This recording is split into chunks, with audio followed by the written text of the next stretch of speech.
Welcome to Behind the Numbers, episode number 4, a football card podcast. I'm here with Shani for my first ever guest on the show.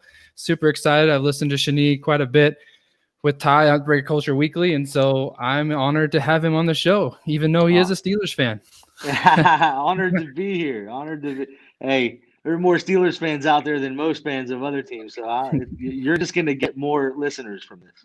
100%. That's why we brought you on. I didn't want to tell you that, but I thought we'd get some more listening quality for sure. But so Shani and I are huge football fans. He's a Steelers fan. I'm a Cowboys fan, so we got that little ring battle. I wish I was a Steelers fan at this point in the year, but we will get to that later. But I thought what we'd start off with, Shani, was just the big thing kind of happened this week that I think everybody's been holding their breath for, is that COVID happened, and we had our first 2 game postponements. We had our 2 postponements and then 1 game move. The Chiefs and Patriots played tonight. But how are you feeling about COVID in the NFL right now? Well, to be honest, I'm scared because as a Steelers fan, we lose our bye week now, right? So we get a bye week in week 4 where it was supposed to be, I think, 7.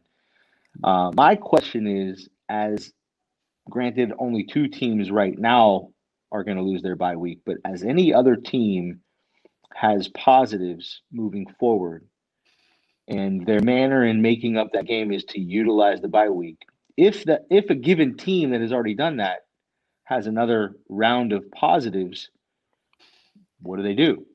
I'm sure there's contingency plans in place that we're not aware of, but they don't have any other weeks to play with. There's only 1 bye week for any given team. So and you kind of have to expect, at least to some degree, that it's not going to be an isolated incident and there are going to be more teams with positives, but then teams that have a second round with it. So I wonder if the contingency plan is to outright cancel games to extend the regular season into what would have been the playoffs, and then obviously extend the playoffs and ultimately the Super Bowl out further into February, March, or later in February than March. Right. I guess we'll see. I mean, I don't, unless you have an inside info source that I'm not aware of, but that's a big question to me. I think it's a huge question. I think football, unfortunately, is one of the probably least flexible of all the sports, because each week is so important. You really can't just cancel games, because that's a big chunk of a season. You know, canceling 1 football game is 7 or 8 basketball games, and so it's not as easy to be that flexible. So I think I'm with you. I've been nervous since the start. I just think that I didn't feel good about how the NFL prepared for it. I felt like they were just going to power through and hope for the best. I think you have more numbers, you have bigger rosters, you're traveling more people, you're more vulnerable. And so I thought basketball had a better setup. I thought baseball started to figure things out and tighten things out as the season went, but baseball could afford to do double headers. You can't do double headers in football and stuff like that. Right. So I think we definitely have seen the little bit of the, okay, we got through this one, and I think the next one, like you said, where we're running out of bye weeks to work with, is definitely going to start kind of seeing what they're going to do. I just don't think it's going to be good if they're going to try to cram, like a Tuesday night game or things like that. It's not going to be good for the players. So it will be interesting to see how they start weathering this if it starts to spike up on us a little bit, for sure. You said it. I mean, what they can't do is make a team play more than 1 game inside of 6 days. I mean, it's hard enough for a team to play a Thursday night and then a following Sunday, or a Sunday then a following Thursday game. Right. But they can't make it any worse than that for any given team. My only other thought, it's just a thought, and it's another thing I can't imagine happening, but if a team has a round of positives, let alone a second round that we already mentioned, is it possible that moving forward they're just going to say, well, that's the way the chips fall, and you're just going to have to work with what you got? You kind of have to imagine, if it wasn't Cam Newton, would the Patriots have not postponed by a day? That aside, moving forward, is it even going to matter if it's a Joe Burrow or a superstar type player? Right. And then the other last thought I'll share, and again, it's just a wild thought, but I was just kind of going through what are the possible scenarios. Will they potentially say, well, we'll look towards the end of the season and say there are going to be some teams that are just mathematically eliminated already, right? In which case, Yeah, and well, for the teams that are not mathematically eliminated that have to get a game in, we'll figure that out, and it may just look like certain teams just lose games that are Right. already mathematically out of it, like I said. But Yeah. who knows? It's a big question mark, and I feel Yeah. like it's going to end up being a season with a big asterisk, like Yeah. all sports this year.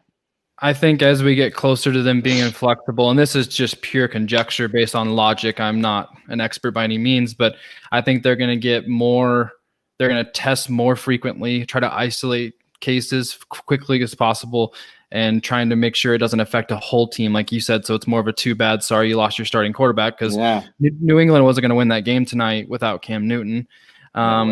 And so, like, that's basically a forfeit for them, even though they play tough, and we'll get to that.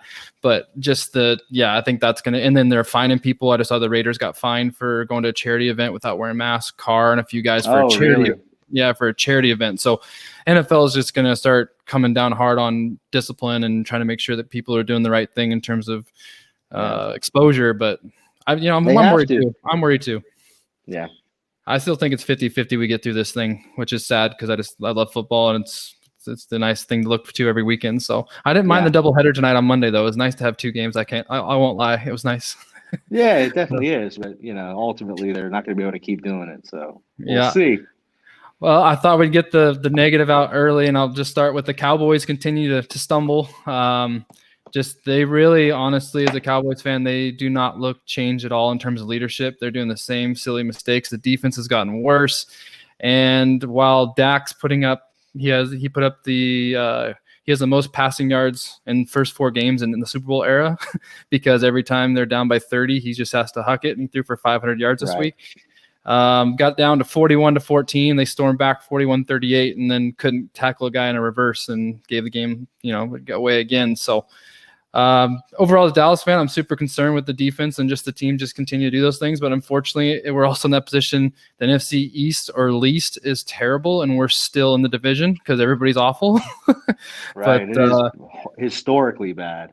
Historically bad, yeah. Which I don't like, because then it's like you can't get a high draft pick because you might win the division with a losing record, and it's just it's a messy. But any thoughts on the lonely Cowboys, or maybe how the Browns looked from your AFC North? Speaking of the Browns, I put down a couple of notes regarding the Cowboys. One is, hey, at least CD got a touchdown, right? Yeah, 2. Yeah, too. So, but that said, the Browns aren't really rocking most people's worlds out there, and to lose to the Browns, and look, maybe some of that is just historical because the Browns have always been the Browns. They're clearly a better team than years past, but it's still a loss to the Browns. Right. That aside, I looked ahead, and their schedule, despite the conference they're in, it's questionable that they can get past 500, in my opinion. Right. Playing this way. So they have some tough games, in other words. So if I were a Cowboys fan, I'd be a little concerned. Right. I personally don't expect that much out of them. And I'm sure you have a better idea. I don't follow them as closely as you do. I just wonder what it is. On paper, their offense should be better. Now, their line is questionable at times, and you have to kind of start asking whether that's coaching. Their D definitely doesn't look as good. I got to tell you, though, there's a little part of me, very little, but a little part of me that actually is rooting for them, and there's a reason why. McCarthy, as much as I kind of heard a couple of comments some other folks, and I think you included, have made about McCarthy, I grew up with his little sister. Oh, nice. That's awesome. A little small world fact. Yeah, he's a Pittsburgh guy. I was all about McCarthy as a hire. I kind of gave into his ESPN interview of just missing it, and that conversation that he had about just wanting to get back into it. And I just thought, him and things just got stale in Green Bay, and a year off and a come back. I mean, he's won a Super Bowl. Green Bay's always been relevant when he was there. So I thought it might be refreshing to have a new guy in there, and it's still early, but I've never seen that defense be that bad for us, and that's the really concerning part. Right. It seems like a lot of our guys that were main contributors, like Lawrence and Jalen, and a lot of those guys are a step behind. We lost Byron Jones to free agency, and he's just a really strong force, like piece around the secondary. But the offense is still good. They're still putting up numbers even with the O-line being hurt with Tyron, and then Collins is out. But Yeah, it's just kind of the same stuff, though. A lot of simple mistakes, just a lot of missed tackles, just sloppiness. It's not, I don't see it as much as a talent rather than just execution when it comes to them. And they really should be 0-4. The Falcons gave it away, but let's not make this a whole Cowboys show as much as we can really indulge in. But we'll stay in the AFC North. And so I'd like to get your input on Burrow and the Bengals got their first win. I know the Bengals aren't a threat like right now, but how are you feeling as Steeler fans seeing how Burrow looks early? Well, you said it. They don't seem like too much of a threat. So it's not a lack of loyalty for me to look at it, objectively and say Burrow looks like the real deal. Yeah. From both a fan, from the perspective of being a fan of football and from the perspective of the hobby itself, Burrows is the real deal. I will say this, as a hobbyist, I do question this. How long can Burrow, and this year he's going to stay hot in terms of the hobby. His value is not going to drop because of losses. Right. But he is a Bengal. And we know what they are historically as a franchise. I don't know that there's much of a reason for any of us to believe that that's going to change other than the fact that Burrow's there and they can build around him. But they haven't proven that they can build much. So that said, when do we start? Is it year 2 that we start questioning whether or not he can sustain hobby value being a Bengal? It's a big question. And I've followed the Bengals for a while. I'm not like a fan, but I lived in Lexington for a little bit, so I was close to Cincinnati, and they've always put together pretty good teams. And it seemed like they just kind of had the Dalton or the Palmer injury or kind of that quarterback that couldn't push them over. And who knows, maybe Burrow can line up in a way where they can compete for a division. They've had pretty good talent overall. I do like what Taylor's doing with the offense. I think he's throwing it a little bit too much for my liking in terms of Burrow's the hits he's taken and all that stuff, but he's getting a lot of reps. So I mean, I think just long term, I think that he can definitely develop into getting them to be a contender of that division. And with who knows what the Steelers are going to do after Big Ben, because that's still a ticking clock. You feel like he can play forever, but probably not. But I mean, they got his first win though. Just a good way to get started and get a win under his belt.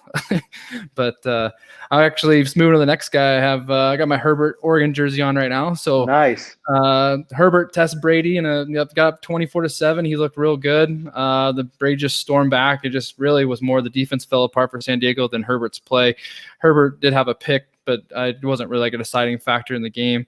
But overall, Herbert's had the most passing yards since Cam Newton his first 3 starts, which is impressive. I've said this both times we talked about him. I did not see Herbert coming out this fast into the NFL and playing this well, because as an Oregon fan, he was just really raw. Like, he did a lot of really good things. You knew he had the laser arm. You knew he could run. But I did not see him progressing this quickly, and his deep ball accuracy has been really good. Like, he's been hitting the deep ones. I couldn't agree more. It's actually not that crazy of a statement to say from the eyeball test, you might put more into Herbert. And as far as price versus value, you certainly would, right, compared to Burrow. Yeah. That said, I think a big part of it in terms of just analysis as to why, because you made a good point. You didn't see it coming. I think most people would agree. It goes to show you that when you don't have the pressure of being the number one guy and knowing that you're going to be the starter coming out of the gate, that pressure not being there, and all of a sudden Tyrod Taylor gets a punctured lung or something weird from the sideline from a doctor, and oh, hey, you're playing at 5 seconds before the game, right? And played well. What do I have to lose? I can go out there and just be myself and feel carefree. That lack of pressure allows a young guy, a rookie, to just go out there and do it. And I love it for him and for the sake of the hobby, especially. I can care less about the Chargers. Yeah. They're just so far away from my perspective as an East Coast guy. But I'm happy for the kid, and to be losing but still putting these numbers up and getting this much fanfare and attention, and then obviously for the hobby itself, that's all good stuff. I like it. I'm happy. Yeah, for sure. It's nice to have new quarterbacks coming in that just excite the hobby, because we know that I think the other positions that Ty and I have talked about are coming up and through the ranks and starting to get more notice. But we know the quarterbacks is still what's going to move the needle when it comes to football cards. That's just the way it is. I was just going to comment, like, on the 3-game stretch. I mean, he is 0-3, but he pushed Mahomes to the brink with KC. a hook and ladder away from the Panthers if they can actually make the pitch. And then Brady just stormed back. The defense couldn't get a stop on Brady, and he had, they're up 24-7. So it's kind of, he is 0-3, but it just seems like he's played like a 3-0 quarterback. Like, it's been really weird that they couldn't close those games out. And when you look at the comparison, and I'll have a good stat when we get to the rookie report, but the thing that I'm like thinking about now is Burrow has 3, 4, 5 more weapons than Herbert does. Like, Herbert has like 0. Like, Keenan Allen is what Herbert has. And that's basically it. Hunter Henry's a pretty good tight end too. But I mean, compared to what Burrow's got, it just seems like Burrow has a lot more targets with Higgins and Boyd and Green and Mixon. It just seems like he's got more behind him. You're absolutely right. So, I'll say this one last thing before we move on from Herbert. Sure. Is it real that the coach keeps saying that Tyrod gets his job back still? I mean, how long can he maintain that line? Yeah, and I don't know. Actually go through with it. But I don't know. We don't have an answer. It's just a funny thing to throw out there because he's still maintaining that it's Tyrod's job when he's healthy. Especially when that first game, how bad San Diego's offense looked against the Bengals. And so, like, he's still holding on to that when he's got a quarterback that's already hit 1,000 yards in 3 games almost. So it's just like, all right, man. Okay. So yeah. The Seattle and Buffalo remain unbeaten, but Seattle didn't really have too much of a test with Miami. They kind of just took care of business on the road. Buffalo they went on the road as well and just kind of handled the Raiders for the. I think the Raiders kind of hung in towards the end, but just seemed like Buffalo had control the whole game.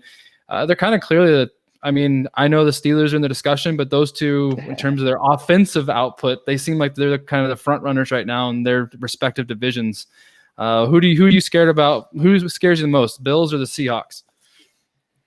Well, Bills being in the AFC and only a 3.5, 4-hour drive north of Pittsburgh, certainly we're going to have to deal with them before we have to deal with the Seahawks. So I will obviously go with the Bills in that respect. Overall, the Seahawks are probably a better team, and just Russell being a vet that he is. But look, Josh Allen, talking about surprises coming off of the Herbert conversation, Josh Allen, wow. I can't believe some of the stuff I'm seeing him pull off, both in terms of his arm and his legs. I kind of can't believe it.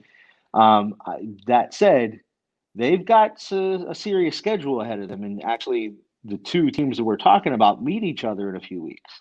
Right. Between the Bills and Seahawks. So we'll really see. They have to play the Pats twice still. Mm-hmm. And they have to face the Steelers. Yeah. So we'll talk about a tale of two teams. Yeah, the Bills defense doesn't look bad, but obviously the Steelers are doing it almost entirely with D. I mean, we've got some really great highlights and weapons as far as our offense is concerned, but no one's given Big Ben or the Steelers that much credit. It's almost entirely D that's getting us there. So it'll be a really interesting clash of styles, if you will. Right. Bills offense versus Steelers defense coming to town. So, the Bills scare me more because we're going to have to deal with them, but the Seahawks ultimately with Russell, especially.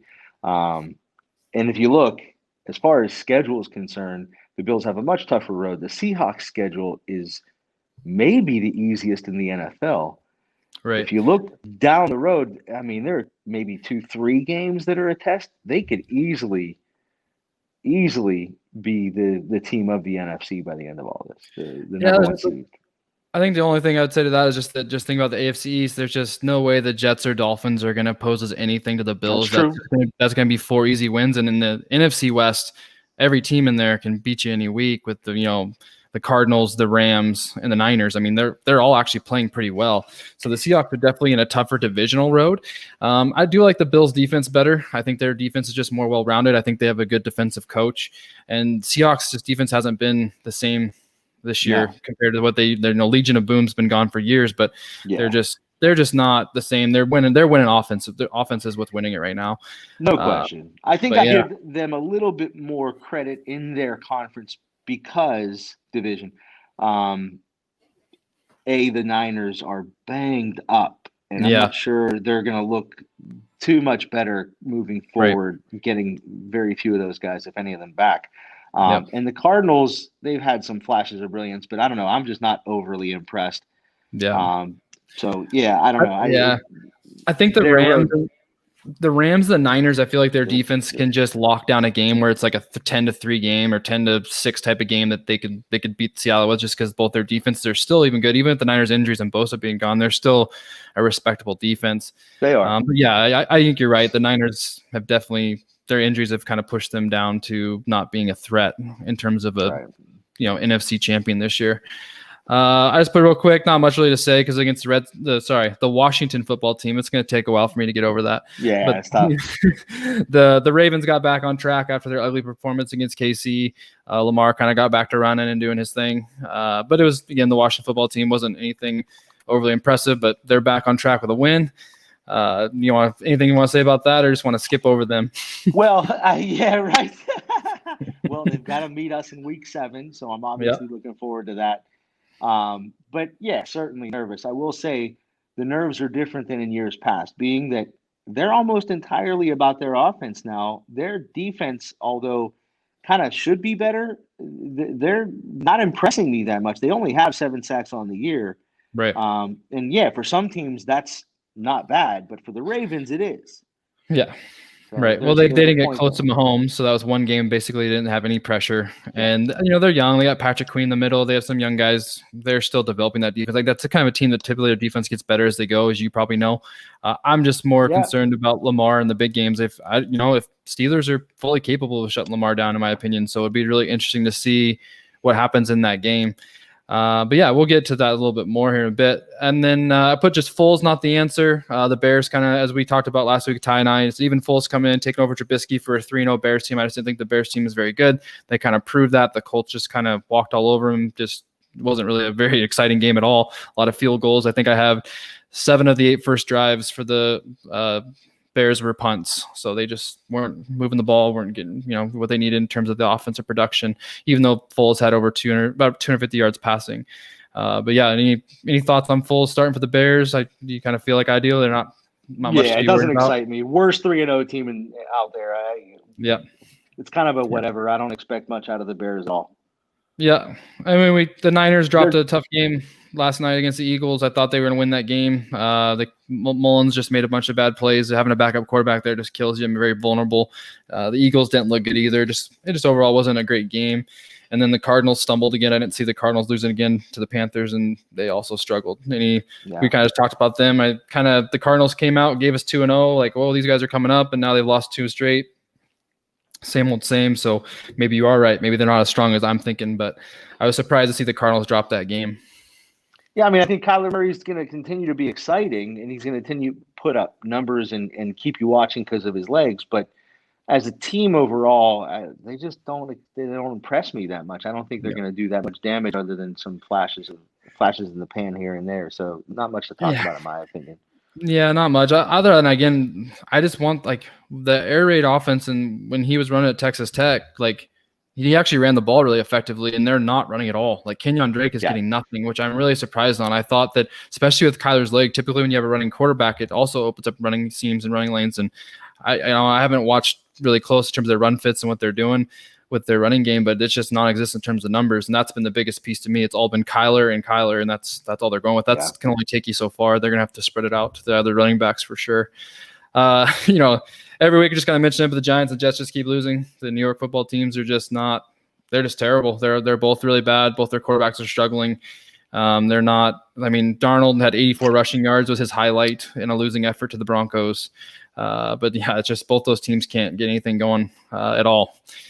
Do you have any, we'll get to this in a little bit, but any of those Darnold or Jones, how do you feel about them as young quarterbacks? Darnold's in a horrible situation. Even if he's good, I don't think we have a chance to really evaluate. And Jones, I thought, we were putting a lot of hype into him because he's in New York out of a marginal amount of success. And with the team overall that doesn't look good on so many phases of the game. I kind of love it, as I'm just a New York hater on many levels. I'm sure that's going to get me a lot of fans on a podcast, but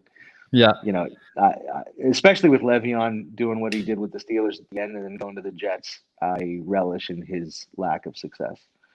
Yeah, Daniel Jones has had a really tough start of the season in terms of schedule. He's played some really tough defensive teams, so I will give him that. He's lost Barkley. I will give him that. But at some point in this season, he's going to have to show that he can still take a game or still make some plays because he's still the quarterback of the football team, regardless if Barkley's there or not. He's just not showing anything is the problem right now. There's nothing you're like, oh man, he's kind of doing this. It's just, he's throwing for like 190 yards. Like his completion percentage is really low. It's just not looking good on all levels. One of these things that's often not sorry to cut you off there. I just want to add to that. One of the things that's often not discussed, especially in a show like this, but we all as football fans know it.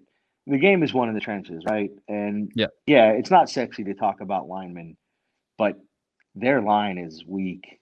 And you put the blame on Jones, and I don't disagree with doing that, but he's getting no time at all. They're not doing much to scheme to get him even half a second more. True. And the only thing I would say, and that's definitely not how you're going to develop a quarterback, but you look at Burrow, he's not getting any time either. He's taking 8 sacks a games, but he's still moving the chains. He's still making tough throws, and it's not good for him long term. It's going to hurt that because they're going to develop that mental clock, right? That mental clock, and it gets lower and lower. That means less and less plays are made because the longer you can stand in there, the longer for things to happen. But I just want to see him, line or not, like you said, Jason Garrett needs to scheme for him better as an OC and get him opportunities to get out of the pocket or make some plays. But nothing's happening right now. They're 0-4, and it's not good. But hey, they're only one game and a half out of the first, so that's amazing. Never know. The last little headline we'll get to here is the Chiefs overcame the game control by New England because for 3 quarters that game was going exactly how Belichick wanted. He was keeping the ball out of Casey's hands. If Hoyer wasn't making horrible play after horrible play, it might have went to the wire. I still think KC just out-talented him. They just had way more talent, and it came through at the end.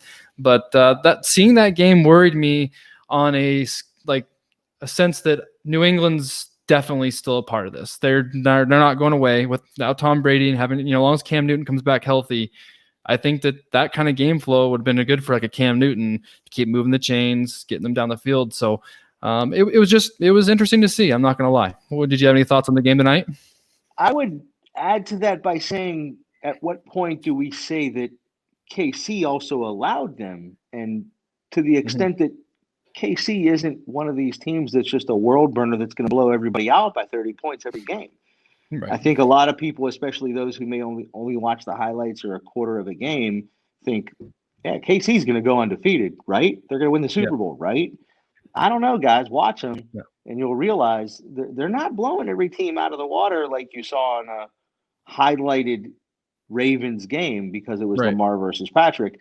That game, they really put it all together at every phase in every quarter, but they allow teams to stick with them in some level. And, it makes me think of the old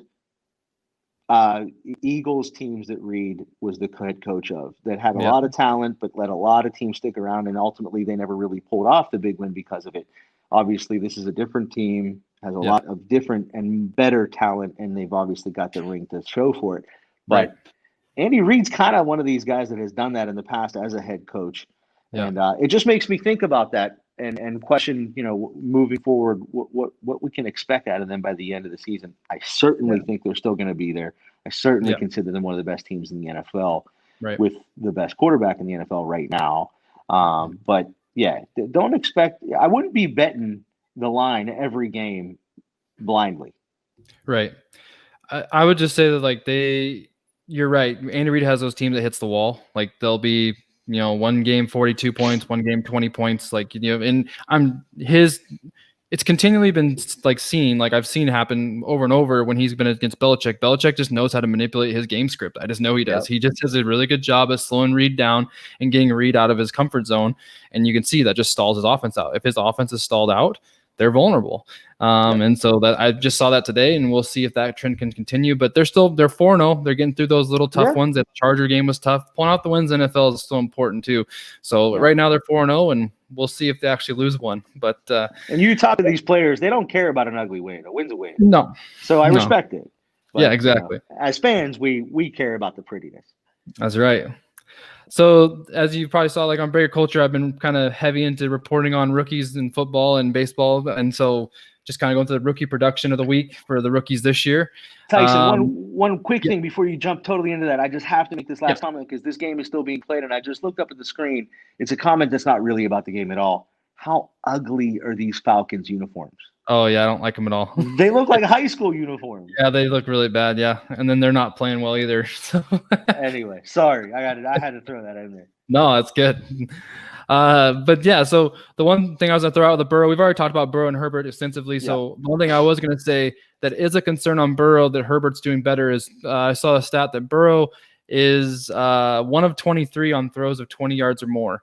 So he's not hitting the deep. He's not hitting the deep balls, and so that's a little bit that's a concern. I mean, it's not anything to be real upset about, but just to show he's doing that well and he's not hitting the deep ball right now, that could mean better things are coming if he can start getting that going.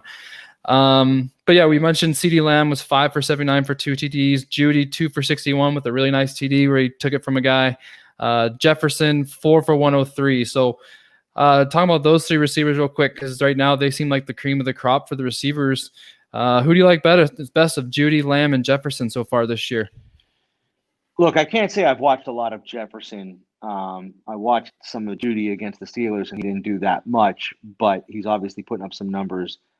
But between the 3, I as far as talent and hobby, factoring that into the question, we've got 2 guys out of the 3 that really haven't seen much hobby love, and that's, in my opinion, that's just great. That's 2 more rookies that have yet to just hit it, and between Judy and Jefferson, at least one, if not both, are going to have a hot moment. And I think based on stats, Jefferson's got to be the one coming closest. Also, he's lower than the all those rookies you just mentioned. Right. I don't really get entirely, other than the fact that maybe he's in Minnesota and it's just not that sexy of an offense being led by Kirk Cousins, but he's putting the numbers up. So they're due. 2 straight 100-yard games. Broke out with 170 last week, 100 this week. They're all 3 are pretty talented. I think Lamb's obviously probably in the best market and the best situation with Dak and what long term. But all 3 of them are pretty exciting players. I was really excited about this draft coming in because it's one of the deepest specialists. I mean, my specialist running back, receiver, and tight end class in a long time. So I knew some of these guys are going to come in right away and make some noise, and they definitely have. Jonathan Taylor, Jonathan Taylor was 17 for 68, 1 reception for 11 yards. I actually was kind of disappointed in that line just because when I saw the box score, the Colts were handling the Bears. I thought I'd see more from Taylor, grinding it out, finishing that game off, and I just didn't. I mean, the Bears have a pretty good front 7, so I guess that can be attributed to it. But I just thought Taylor, when I had a 100-yard line, keeping the chains moving, keeping the Colts ahead. So I was a little surprised at that. And the other kind of top running back was Dobbins, 5 for 16 and 1 catch for a yard.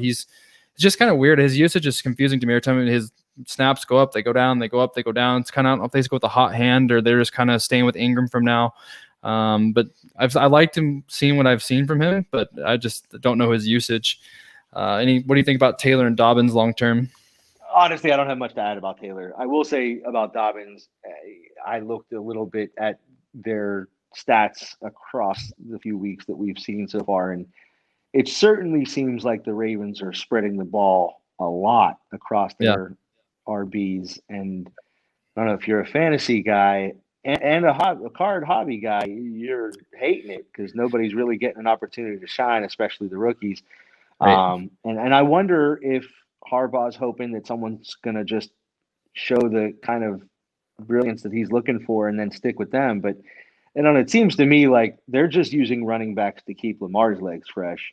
And they're not really he doesn't care that much about any one of them other than maybe he's got an eye on certain guys for short yardage and other guys for just change of pace. But if it stays like this, and we've seen teams like the Broncos in the past that just literally go with 3, 4, even 5 guys throughout a whole season, that could just be the situation, and not one of them is going to get that much love, and it's certainly going to then extend into the hobby. Yeah, and I think that it could be too. I'm most confused about the Gus Edwards just still getting some carries. He's the one that doesn't really make that much sense to me. Because he's solid, but he's not. I think Dobbins and Ingram are both higher talents, and so I'm just wondering, are they just spreading it out to then the last 4 games? Are they going to finish with Dobbins? Are they going to finish with Ingram? Just get that going. Who knows? But it has been disappointing to see him take them that high, and he's not getting that many touches, which I thought is interesting. But Two other running backs that I'll jump to here is Antonio Gibson and Josh Robinson, kind of the unknown running backs, but they're probably one of the more productive running backs so far this year for the rookies. Gibson was 13 for 46 with a touchdown, then 4 catches for 82 yards. Last 2 weeks, he's been pretty close to 100 or more all-purpose yards for the Redskins Washington football team. That he, continually like has been producing since he got that starting job. Main reasons they cut Adrian Peterson. So I've liked him quite a bit. And then Josh Robinson, probably one of his worst games actually, but he was still 17 for 75 and 4 for 32. So what do you think about those kind of out of nowhere running backs from the smaller schools? Yeah, I can't comment too much on Josh Robinson. I just really haven't watched, but I agree about Gibson, and I hesitate to say that it's the Washington football team. Yeah. I don't expect too many people to get very excited. In fact, I even think that a lot of the traditional fans in that town are having a difficult time with their own loyalty towards the team and the franchise as a whole. And it bleeds into the hobby. If there's going to be somebody other than Chase Young that's going to get attention, it's certainly going to be Gibson, and I hope he does. I like his game. I like his running style. I'm not a Haskins believer, and I think they should be relying on him a little bit more. So we might see that happen, and he could be a sleeper. That said, I don't think his value is going to come towards the top end of rookies for the hobby, and probably shouldn't anyway. But I like him, and I think he's a good buy right now. He is. He's super cheap right now, but he's limited for sure until they get a quarterback. Like you said, then he's not going to carry a team. But I do like he's on a Rivera-led team, and Rivera's quarterbacks have always been very productive. I mean, obviously Christian McCaffrey's, you can't compare him to Christian McCaffrey, but you look what he's done with all of his running backs from John, like way back to the guys he's had. Panthers have always had a running game, and so that kind of excites me. If he can get that job locked in where he's the guy, I think that he could have a good long career. And he came out of nowhere. But yeah, couple another kind of set of 3 receivers to kind of talk about. I feel like they're kind of like the second tier right now, but it's still productive. Is T. Higgins was 4 for 77 and 1 rush for 11. So he's getting involved in a lot of different ways for the Bengals. Laviska Shenault, 5 for 86, 1 rush for 5. And Brandon Ayuk, 2 receptions for 18, 1 rush for 38-yard touchdown. All 3 of those guys, I just find it interesting how those teams want to get their hands on the ball, which means a lot. When you're getting rushes in the receiver, you're showing the coaches that you can do something with the ball in your hands. Ayuk, I don't know if you saw his touchdown run, but he had a nice hurdle where he hurdled a guy about 5 feet in the air. Yeah. It was That's beautiful. The only play I've seen of his all year, but it was impressive. Yeah, he's had some. It was kind of his second really good week. So all 3 of those guys are picking up a little bit of steam. I like Shenault. Shenault was really good in Colorado. He had a tough time being healthy. So if he can stay healthy, I really like what he can do in Jacksonville with Minshew throwing the ball. But those 3 guys, T. Higgins probably has the best long-term shot, since if he can get a good thing going with Burrow, that could be a long-term thing. So. What do you think? The only thing I was going to add there is exactly what you just said. As far as Higgins is concerned, I kind of expected a little bit more earlier hobby love for him, being that high tides raise ships, and he's there with the number 1 guy. It hasn't panned out as far as hobby love just yet, but I think he has a chance of at least having some bright spots and some nice upticks throughout the season. So he might be a decent buy now, if your frame of mind is cash in when he has a good week. Yep, 100%. Last person I was talking about, just because he just played, was Clyde Edwards-Helaire. He's kind of slowed down since week 1. He hasn't really had that really, really big game. I have him on quite a few fantasy teams, so I've been following his numbers pretty close. But I still think he's had some tough rushing matchups the last couple of games as well. And I think he'll be a guy that I think they'll lean on towards as the season kind of goes on. But he's just kind of slowing down a bit. I don't think it's a concern. I still think he's probably the guy after the quarterbacks you want right now still. But it's getting close with Lamb maybe, or a couple of the receivers, but I still think he's probably the guy. Any thoughts or worry with him slowing down a bit? I think you're right, first of all, that he's the guy after the QBs, at least for now. That said, he does have to share the ball, not just with the other good, solid RBs on the Chiefs, but we know that Mahomes is the number 1 rusher on that squad most weeks anyways. Anyway, look, he's a talent. But I after week one, when we saw his hobby value shoot through the roof, I kind of thought, that's a bit both premature and a weekly kind of timely reaction. And I don't know how sustainable that is as far as hobby level year. I think as a fantasy player and just as a football player, he's talented and he has solidified his position already. Yeah, great, absolutely great situation to keep your legs fresh with for sure a team around you like that. Yeah, I don't know if you had it or not, but in the notes there, I put Ty's kind of base pricing for the Mosaic. Did you get a chance to see names at all? I thought we could just maybe talk about some guys that stood out. Just looking at that list. So for the listeners, the guys that are, we can't put this up. We don't have Ty with us today, but it's on Patreon. It's one of Ty's posts that he just made about Mosaic's basic pricing. I'll just do like a top 5 for everybody that's not able to view this, and then you and I can just talk about guys that stand out to us that are really good deals. Burrow's leading right now, 55 for his base Mosaic. Herbert then at 44, Tua at 36, and then it drops down after the QBs to Clyde to 17, Jonathan Taylor 15, and Jordan Love 1350. Just looking at this list, he's about, I will just say that this guy's below Jeff Okuda, Denzel Mims, who's on IR, Josh Kelly, and who else? T. Higgins, Jerry Jeudy. All the way down to 495 for a base Mosaic. I can't believe that. That's the first thing I put on Ty's article in my comments. I said, why is Jeudy so low? He has to be the best buy right now. The best buy on that list by far. But yeah, anybody else stand out on that list to you that you think's a good deal? I mean, I said it before. I think T. Higgins is still a good deal it's like a spot start thought as far as fantasy, the way fantasy people think. If you're thinking spot start, you grab Higgins. And the minute he has a solid quarter, you throw his stuff up in game, right? And see what happens in the second half, kind of thing. Obviously, that's taking it to an extreme, but I think you understand the point, and the guys listen and ultimately understand my point as well. Mm-hmm. In football, I think very short term, with almost all players, with the exception of QBs in general, and then even within QBs, a small number of them. Everyone else is fair game for a quick release, if you will. Right. So that's I look at this rookie list exactly that way. A guy like Jeudy, T. Higgins. You mentioned one other guy whose name is escaping, Justin Jefferson. We talked about him before. Yeah.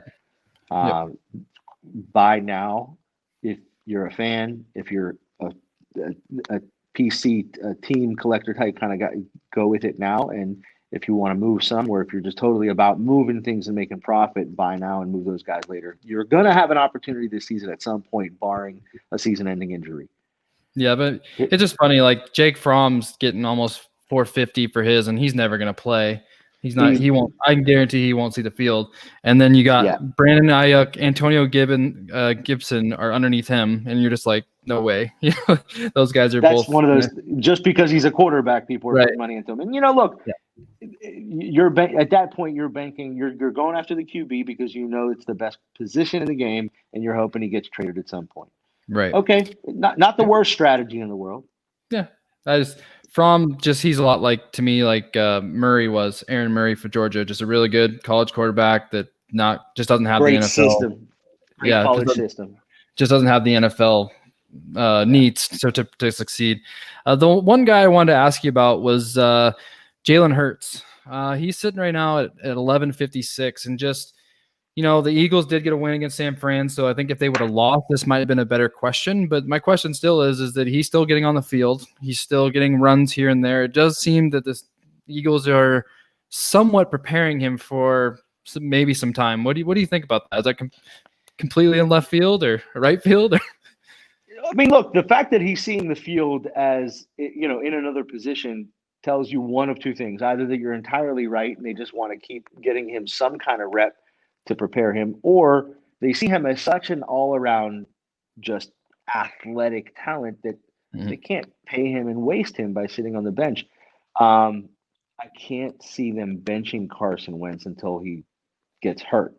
I mean, he hasn't been the Carson Wentz of a couple years ago that we would like to keep seeing, but unless I don't know. It's a tough call because if they keep losing and he doesn't get hurt, can you see a change for just an experiment kind of thing? Maybe. Well, I think if you're buying Hurts, it's not that dissimilar from Fromm, and that you're just hoping he gets on another team, and because that's the other thing. The GMs aren't stupid.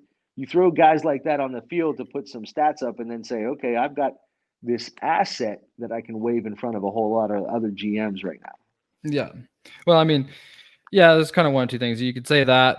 I think, we know how hard Philly is on their teams. And so also the fact that they wasted such a high pick was not loved in Philly. Right. And good point. So definitely saying, hey, we got to get this guy on the field to save grace with the fans a little bit.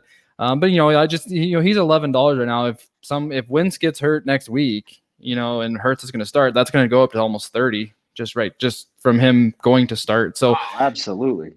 And so it's just more of just like $11 is pretty cheap to get a guy that could start. Because I mean, even Jordan Love, who's not going to see the field anytime soon with how well Rodgers is playing, is at 13.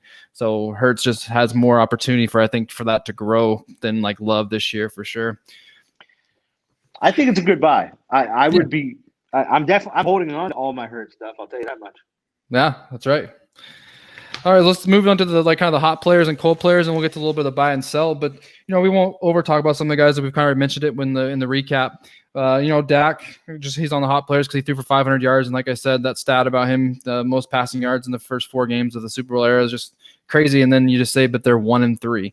So how good is that for him in the hobby? Because basically, I think Ty and I have mentioned it twice now, is that when Dak is in the point where he's proven he's talented, he's proven the numbers, and he's proven the fantasy success.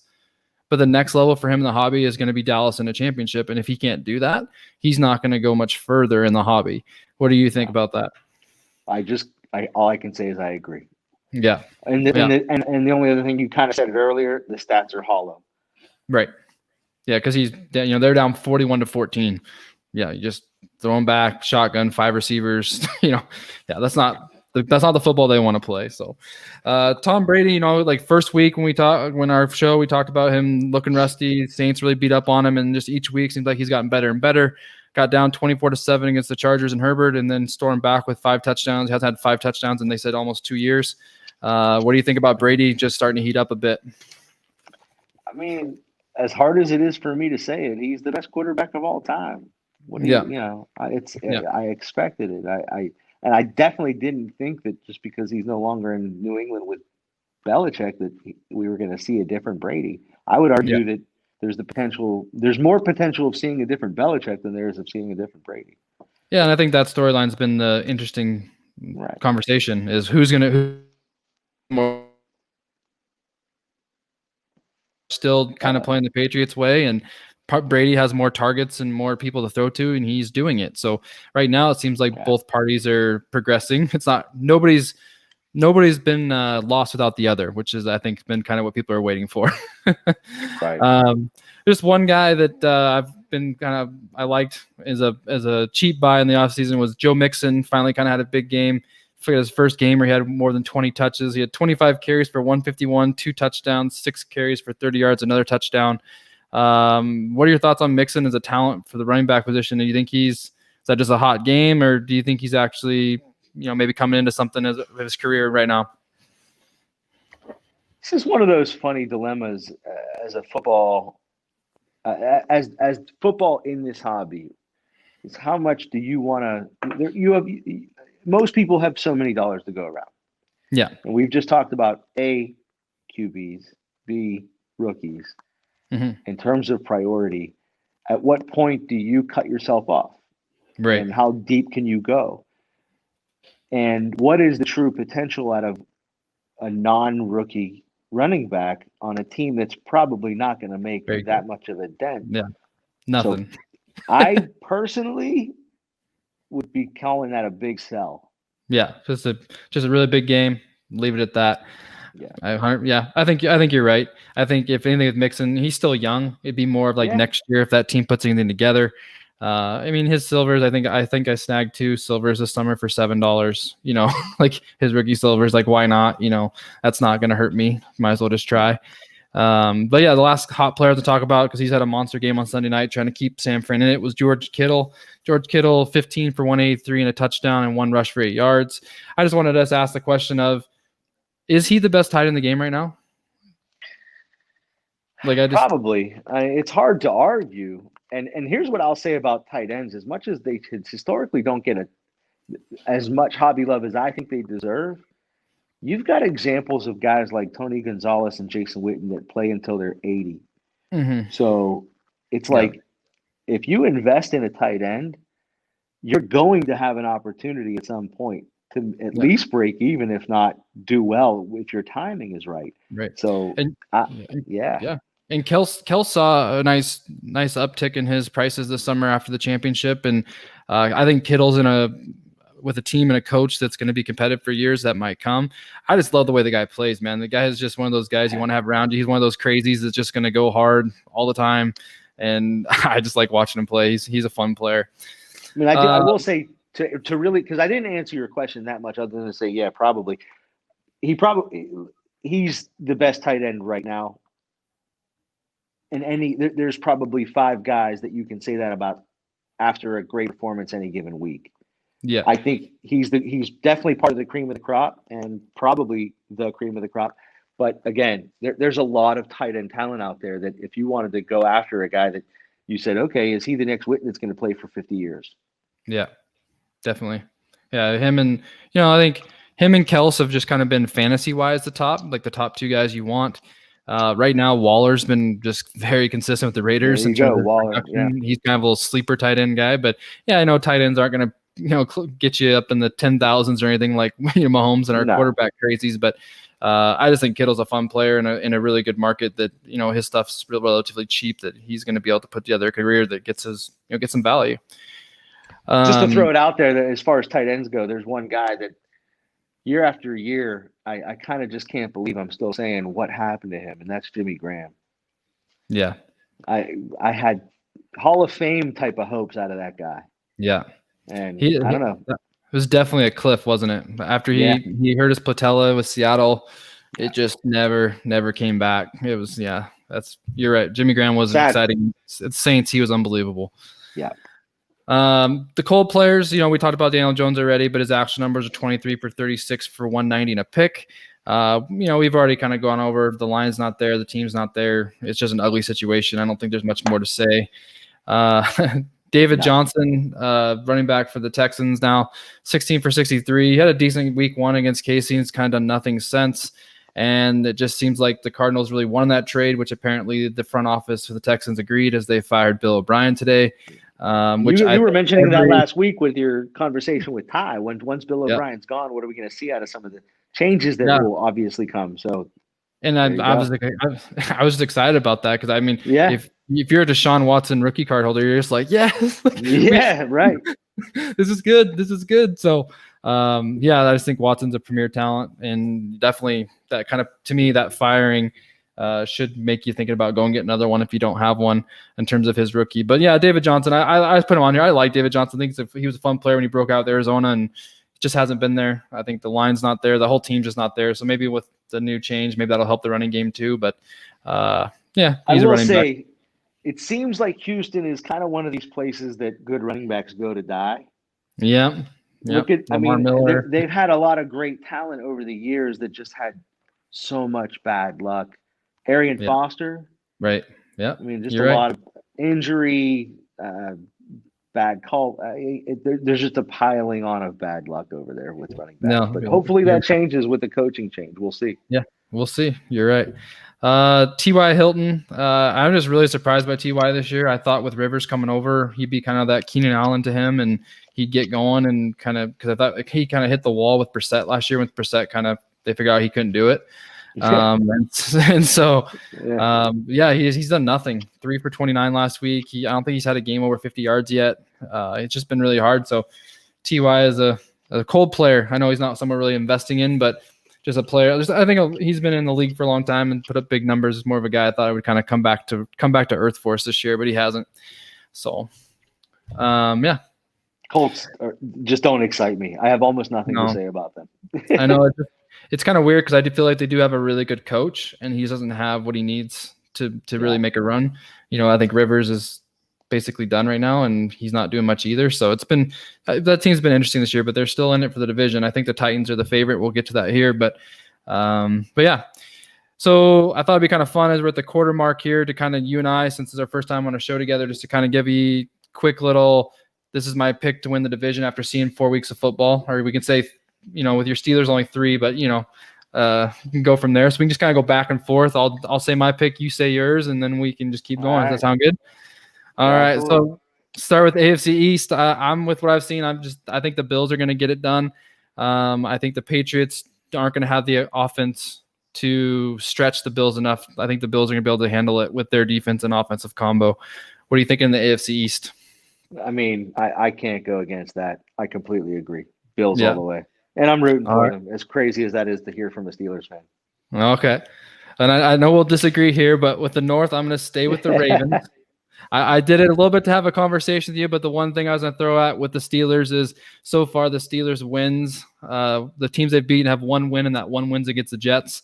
So they haven't beat anybody yet. So we're still waiting to see what the Steelers are, in my opinion. So I stay with the Ravens. Look, I'm obviously not picking anybody but the Steelers.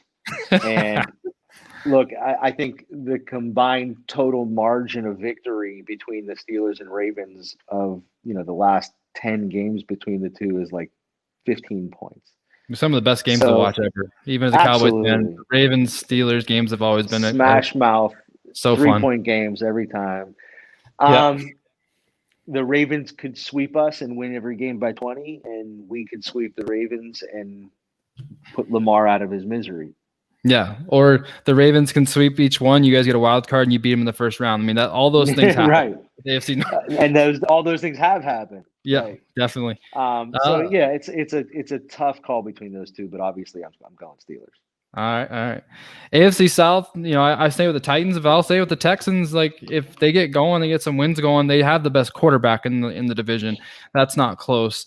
But the Titans defense and that running game, and Tannehill's playing well. I really like Vrabel as a coach. He seems like a guy I'd want to play for. He just seems like he's a real hard-nosed type of coach, which I think's you can kind of see it in the teams how he coaches. So, but yeah, I'm on the Titans for the South. How about you? Yeah, I can't disagree. Vrabel has some Pittsburgh roots. But how do you pick a team? I mean, obviously the next team you would go with is Houston, and with their record, how can you? So it seems like a no-brainer. Yeah, Jacksonville's not showing anything. Jacksonville's rebuilding and still somehow staying in games. But yeah. Is that sustainable though? I doubt it. Right. Yeah. AFC West, I think it's still the Chiefs by a wide margin. The Raiders, they could be a wild card team. Chargers, they don't have anything to support Herbert in that offense completely. There's overall, I think it's pretty easily KC there. And the Broncos with the quarterback injuries aren't going anywhere right now either. Yeah, that's not even a conversation. No. NFC East, I went with the Cowboys. I mean, obviously, I just think they have the most talent, and it's an awful division. So, like a 7-9 championship is pretty ugly, but I still think the Cowboys are the best team, even though I'm a Cowboys fan. But what do you think there? I'm just picking the Eagles because you picked the Ravens. All right, that's fair. Hey, they got a big win on Sunday. I put them a half game in the lead. I told my good buddy, I said, hey, I want the Eagles to play first next week, so when they lose, Cowboys go into the division. You're in the first for a little bit, without playing. So NFC North, I went the Packers. Like I said, I didn't believe in the Bears. The Lions are kind of the Lions right now still, and the Vikings. They're probably the most surprising team for me right now is the Vikings. How bad their defense has been. Shocking. So the Packers are just rolling. They lost Barr, right? Yeah. It was the Barr, yeah. Yeah, Barr. Griffin left. I mean, they had Hunter's been on the IR. I mean, they'll have some pretty big pieces to that defense. I just didn't think, with their head coach, I thought they'd be fine still. But yeah, so the Packers are rolling. They're so efficient. It seems like that second year of LaFleur has just really kicked in. I've been really impressed with the Packers overall. So to me, that's not a conversation either. I thought Minnesota would be better. The Bears don't show me anything despite their record. It's really all defense, and the Lions are the Lions. You said it. I don't want to be too redundant. It's not a conversation. Yeah.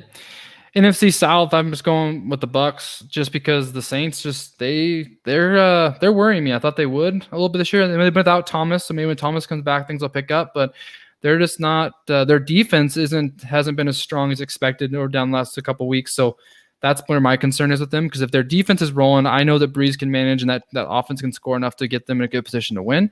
But I just think the Bucks seem like a team that are going to challenge them. So I'm going with the Bucks and Brady. It's impossible to pick against that, but I don't know. Just to keep it interesting, I'll throw the Panthers out there. Oh, all right. Why not?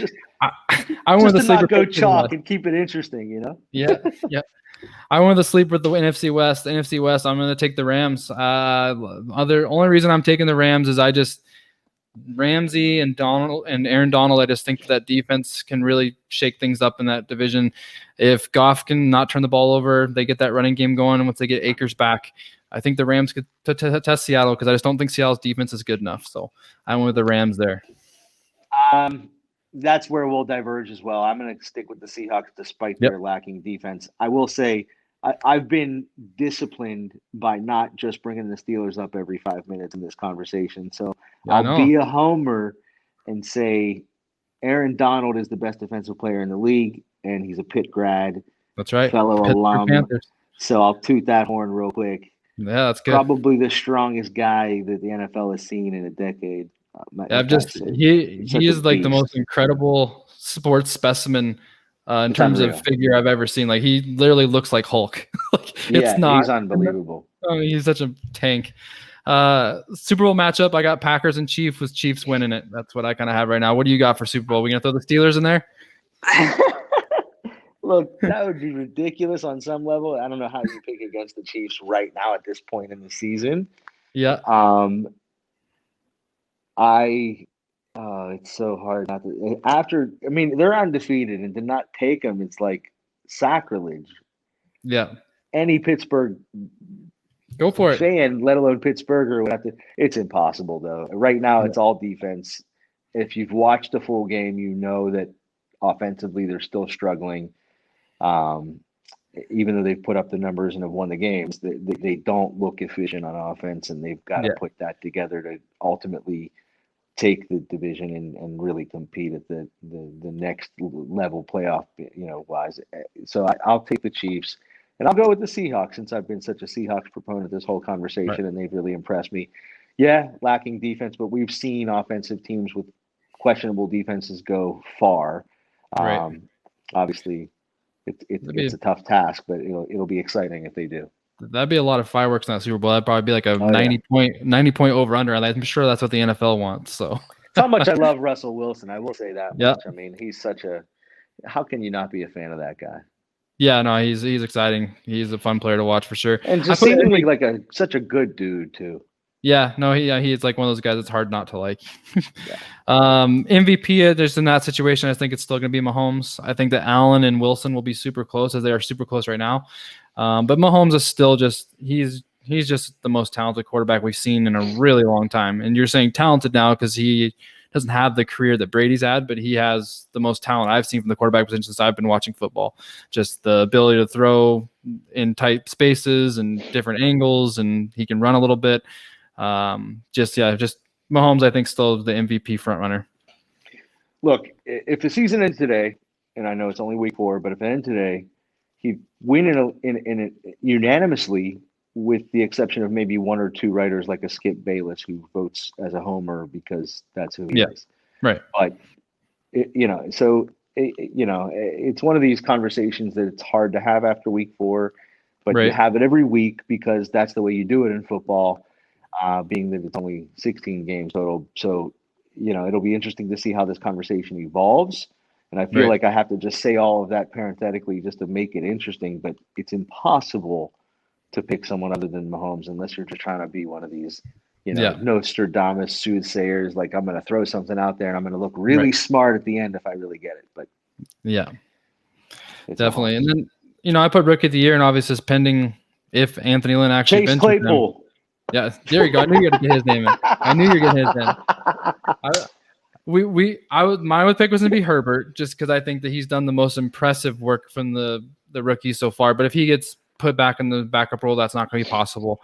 But to your point, Chase Claypool is from Canada, so I do know that. So he's right. Canadian. So I talked to my sports psychologist in my school. He's like, "Oh yeah, Chase Claypool. I pull for him because he's a big Steeler fan too, and he was pumped when the Steelers took him." So, Chase Claypool is making a little bit of noise with Pittsburgh, isn't he? Oh, people around here love the kid. We haven't had a real big receiver in a long time. In the last two, between Plaxico and Martavis Bryant, both ended up being a bit of a head case. So we don't really count them. Yeah. So we're going Claypool for Rookie of the Year? Why not? I have to be a homer on some of these picks, you got or at least one of these picks. I'll go with Claypool. It's obviously not going to happen, but why not? I know. All right. So I thought we'd just go to a quick little buy sell, and then we just do a little product talk, and we'll get out of here if you got time. You good? Let's do it. All right. So it's had a couple, names I've been pulling out, just a little bit of fun for the guys listening, want to follow the card prices a little bit closer. And I thought the one we've talked about quite a bit, was Daniel Jones. His PSA 10 2019 base prism's 176 right now. This is a base prism, so it's not the silver from 2019. So it's going for 176. That was hitting $400 a month ago. So where is that a sell, hold, or go and buy a little bit and take? I'm selling. Selling. Where's the light at the end of the tunnel? Yeah. I think for me, I think that I'm going to I think I could sell here. I think he's going to continue to drop because I don't think it's going to get better. And I think in the offseason, or right when it's kind of maybe week 11, 12, actually, before the offseason, I might buy a couple because I think he might get hyped up next year to give him one last run. I just think that's what's going to happen because I don't think he'll lose his job. No matter what happens this year, he'll still be the starter going next year. Even guys like Haskins, they bumped up in the offseason. Trubisky, once he was named starter, he bumped up in the offseason. So I think he'll still have another bump coming. But yeah, definitely not. I'm not buying him now. It's a matter if I want to sell and wait a little bit longer. Baker, PSA 10, Baker Mayfield, he's playing a little bit better. His numbers aren't eye-popping, but last against the Cowboys, the game script was kind of weird. They kept having a short field, so his passing numbers didn't concern me because I watched the game. He didn't really need to move the ball the full field because Cowboys kept fumbling the ball away. But his PSA 10 base, also not a silver, 260 right now, was hitting also around 400, 390 to start the season. Are you a buyer in Baker, or are you a seller or a hold? Oh, dude, I have to be a homer here, and I'll never buy a Cleveland Browns card in my life. That's good. I am selling Baker right now. Okay. In terms of what I've pulled, he probably, if I'm being realistic and really just trying to be as objective as possible, he has room to grow this year. There's no question if he keeps it up. And he doesn't have to set the world on fire. Browns fans are very loyal, and he has another bump in him this season, if not two. Yeah, I mean the Browns being 3-1, that's huge for them, right? That's Absolutely huge. I mean that's a huge to go a 4-game stretch 3-1. It's a matter of keeping them together. I think the really hard thing with Baker. I was a big Baker fan when he came out. I just like, I followed the draft pretty closely, and I was just a big fan of just the process with him. But I just that into the rookie year when he kind of came in and he beat the Ravens and played really good towards the end of that first year, and then they just hit with Freddie Kitchens, just hit the wall. I'm just really where that killed his confidence, and I watch him now that same fire and run around like crazy Baker is not there. So until I see that kind of confidence kick come back, I'm not going to be putting a lot of money into him because I almost feel like he looks defeated sometimes. He doesn't look happy, like he's enjoying it as much. So, but 3-1. He's realizing he's in Cleveland. Man, we just lost all our Browns listeners, but that was been nice having you. Thank you. All right, so we won't do all quarterbacks. We'll switch to a little bit of running backs. I was a little surprised about these two guys, their difference here, but we'll start with Alvin Kamara, PSA 10 2017 Silver Prism. Is at $300. I don't know if you heard last week, but that's what Derrick Henry was at.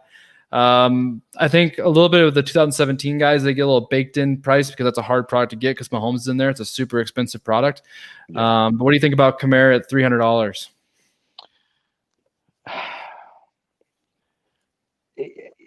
It's a tough buy for me. It's a hold potentially. I think that there's, especially with that team as a whole, that they're not healthy offensively completely, and so he could benefit and have another bump this year. So it's potentially a hold. I'm always going to say it's a tough buy for a non-QB at that price. Right. Despite it being, like you already said, that product, high tides raise all ships. It's a hard product to get your hands on. Right. Tough to buy a running back. My angle with that is that I explained last week that like Henry, I'm okay with Henry at $300 because Henry is a big running back. I feel like he's going to be around for a long time and keep doing the same thing. I don't think Kamara is going to be around for a really long time. I just don't know with his usage. Like, I think that he might be around for a long time, but he might just be a third down back eventually, or he might just kind of go into a two-headed monster role again, but I just don't see him being the guy for as long as a guy like Henry. So I think 300 is a good time to kind of get your money's worth and put it somewhere else, possibly with him. Henry's the only running back I would look at right now and say I can see him sustaining the pounding that a running back takes. Yeah, I'd say him and Zeke probably. Zeke's a tough guy too, like in terms of size, but I think Henry more for sure. Yeah, so I mean, for me, Kamara is probably a sell. Sounds like you're on the same side there. Yeah. Sell or hold. I mean, because I could see the Saints just being okay longer term, but definitely not a buy. Do it. Another running back to talk about is Dalvin Cook, PSA 10, 2017 as well. His is going for 170. So I like putting him in here because, that's a buy. Well, yeah, it's a buy. His running back, his market is probably the worst. The Vikings are a very tough market. They're not super strong for him, but he is a really talented running back, and he really was coming out of Florida State. And that was a really lucky draft for them because that's when they didn't have a first round pick. He was their first pick and has really cashed in that year there without a first. So I do like to buy for 170. I like it, especially seeing Kamara at almost twice as much. He's definitely closer to that, like 250, 270. I think the biggest thing with Cook is just he's had injury concerns, but so is Kamara. So I think that Cook's definitely a buy at 170. I agree. All right, well, we're going to finish our two teams here. I got Amari Cooper, PSA 10, 2015 Prism rookie for 150. Another big game for him. Obviously, he's big because they're playing catch up, but Amari Cooper's always been a really just consistent route runner, fun receiver to watch from playing position myself. He just does a lot of really good receiver things. I like to say he's fun to watch. His little alligator arms at the end there that kind of cost him the pick was not one of my favorites, but overall, Amari Cooper at 150 for PSA 10. What do you think? This is a guy who I thought would be at the top, if not at least top 3 of wide receivers consistently year after year when he was drafted to the Raiders. Right. I know why, but it's still, there's part of me that says it's shocking that his hobby values have been so low. There's part of me that wants to say it's a buy in Dallas with the way they're playing. I have alligator arms myself with regard to that. Yeah. But it's probably a buy short term with the eye on where the flip is. Yeah, I'd agree with that. Like, the thing about Cooper is he's had such an odd career. His whole time in Oakland, like come out on fire. He looked really good, and then couldn't even get on target to really weird things with cars. So his career has just been really weird, and he's shown the talent in Dallas, but now he's also, how much is it him? Because right now Dallas has 3 really good targets at receiver. So he's not being doubled or anything. He's getting a lot of kind of easy rain. But yeah, I think 150 with a little bump maybe coming if the Dallas can figure it out and win that division. But I think I'm with you there. One guy that's he dropped off out last year because he was injured quite a bit, and one of your guys is Juju. PSA 10, 2017 Prism rookie for him is 150 as well. So think about Cooper, same price as Juju. What are you thinking on Juju long term? Juju's younger. Yeah, a lot younger. Yeah. So to me, that's undervalued, and I know I'm going to sound like a homer saying this, and Ty's going to poke holes in it when he ends up talking to me about it. But that's a buy. It has to be. Yeah, it's a buy if he keeps playing the way he's played the first 3 weeks, and the Steelers can keep their offense progressing with that defense, and they make a run, then I think you're not. That's not a homer pick because he's relatively low right now because he's dropped since he was injured last year. Like, he's just starting to pick up right now, so he's kind of on an upswing. Like, how far is it going to swing up? And he's also really well liked. Like, he's funny with Twitter. Very well liked. Steelers, they like him. I mean, he's a fun guy. So I think I'm with you there. I probably would be. I think Juju's got a little more room than Cooper because Juju is their number 1, and Cooper's kind of the one for sure, but then they have a really close Lamb and Gallup kind of right there too. So I don't think Juju has those guys right next to him. He's their number one. He's a little bit younger, and he's kind of the downfield burner guy. So he's going to have the sexier plays in the end. And his touchdown dances are going to get him a lot more attention too. Yeah, 100%. All right, so then I thought we would. So we got a pretty little buy sell there. We kept. I got to throw out one guy to you. I didn't do any research on him. Okay. So it may not really be much of a discussion, but I'm wondering, having watched these last few weeks, what about Diggs? Yeah, I actually thought about looking up Diggs. I'm sure he's not expensive. The thing about Diggs is just like he's very like wavy in terms of his production. He's never really consistent. But I watched that game against the Raiders last week, just yesterday, and he was impressive. He's high pointing. He was very productive in Minnesota when he got the targets. If Buffalo's offense does keep going, then yeah, he is a buy. Like, and he is cheap. I'm sure he's cheap. He's not going to be anywhere close to what we've been talking about. So right, maybe I'll have a price and I'll put him on the buy sell next week, and we will see where he's gone. We might be shocked, and he might be under 100 right now, and it's like he might be the best buy for receivers out there right now. Right, definitely. So I thought, like I said, just to finish up, we'd go to a little bit of product talk about what's, we know that Mosaic's been out, we know Donruss has been out, and then Origin just came out last week. Since I haven't talked to you about any of those, I was just like, what are your thoughts on the three there? Have you bought any? What have you been doing? If you can steal it and get away with it, do it. You have to spend the prices. Look, I get it. The hobby has just been this feverish pace. Yeah. The kind of prices we're seeing, and I think we are starting to see a dip for Mosaic. But yeah, those sealed Mosaic numbers and even the numbers to buy certain teams in group, not just certain teams, most teams in group breaks. Look, the pricing. I don't have to say it. I'm fumbling over my words here because it's so staggering. Yeah, it's hard like $700 for a hobby box for Mosaic. Still, it's getting to breaker world where you have to get in with a breaker, or hopefully you get to a random and hope you hit a team. It's getting really difficult, like you said, to find product in retail. I was lucky that I had a very nice guy on Facebook that showed up to Walmart that had 20 Mosaic blasters, and he just gave them to people at cost in the room that he liked. Wow. Yeah, so me and my best friend both got a blaster box, and it's really nice and it's cool to see those awesome things, but it's also sad that it's come to that, that it's, and even like I was just surprised it's come to that with Donruss. Like Donruss couldn't even sit on the shelf for longer than 5 minutes, and Donruss has typically been like the one that you could find in July, right. the following year. So yeah, it's definitely been crazy time with the retail and whatnot. But in terms of like Mosaic's still the cleanest. It's still your closest to Prism. It's still the one that you're most excited about in terms of flagship. I think the Donruss, the inserts we've talked about, like the Marvel, the Downtowns, like all those cards are really cool chases. In terms of Origin, I'll say this. I got to throw this out there. Yeah, I got my hands on a little bit of Mosaic retail. I would never spend any other than typical, like off the shelf retail prices. I got lucky, but I was pretty disappointed with a lot of the condition of the cards. Yeah. You can make the case that because it's the first year of the product, that gives it a big boost. You could also make the case on the flip side of that with the condition and it being kind of a relatively unknown product, that long term it may not hold its value relative to hobby prices. I don't think it has a chance of holding its value. Mm-hmm. So with how much I personally love the traditional rated rookie from flagship Donruss, I would put my money there personally. Yeah.